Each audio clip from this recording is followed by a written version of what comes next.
It here when Kant says that nothing in a priori knowledge can be ascribed to objects save what the thinking subject derives from itself. If you wanted to translate that into the Reidian critique of Hume's notion of causality, you would say that nothing in the external event carries with it the concept, the notion, even the grounding of causality, except insofar as there is a percipient whose resources are such that on a priori grounds is able to represent, able to cognize lawful dependencies, causal dependencies, and distinguish them from merely constant conjunctions.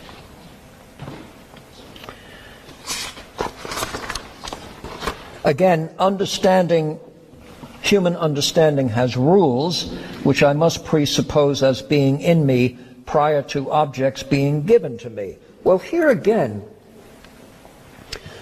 the pure concepts of the understanding, were they not in place? And were you simply the creature that a radical empiricism would have you be? What's the basis upon which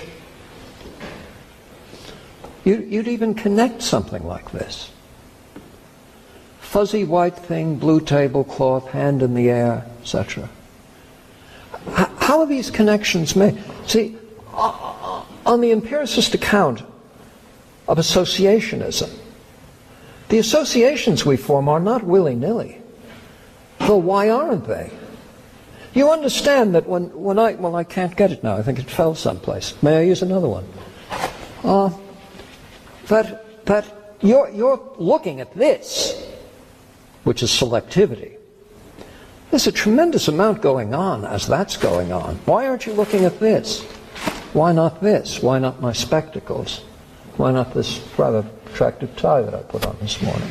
See? So you are already tuned selectively to bring to bear a certain order on the external world, such that some things will be associated and others will be relegated to background considerations. Shall I bring this to life for you? The neonatal rhesus monkey at 3 hours is shown to have cells in the auditory cortex that respond selectively to the distress cries of that species. That's what I mean by an a priori selectivity of perception. As Reid would argue, were we not thus constituted, you couldn't get across the street, for goodness sake. The problem with radical empiricism is that you can't get across the street. You can't even get a street.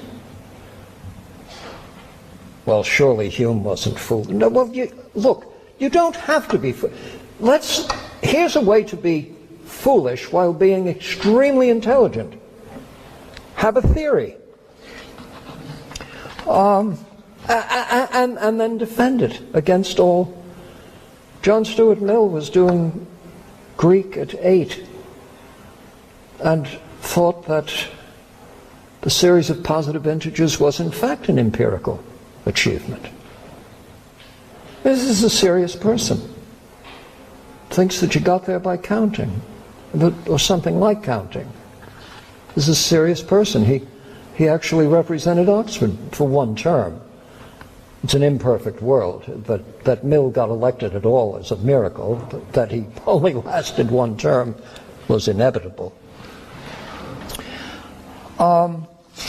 So on the Reidian account, quote, even the lowly caterpillar will crawl across 1,000 leaves until it finds the one that's right for its diet, is the manner in which Reid illustrates a principle of common sense.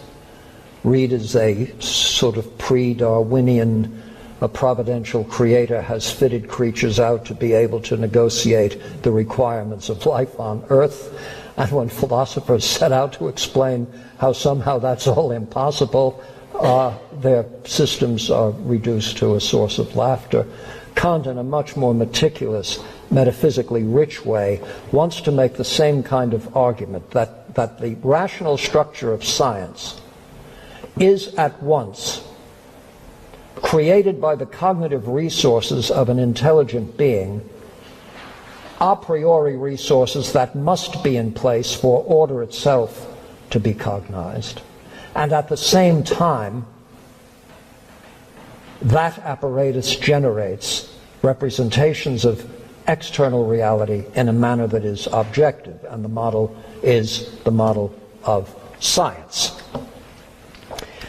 Well,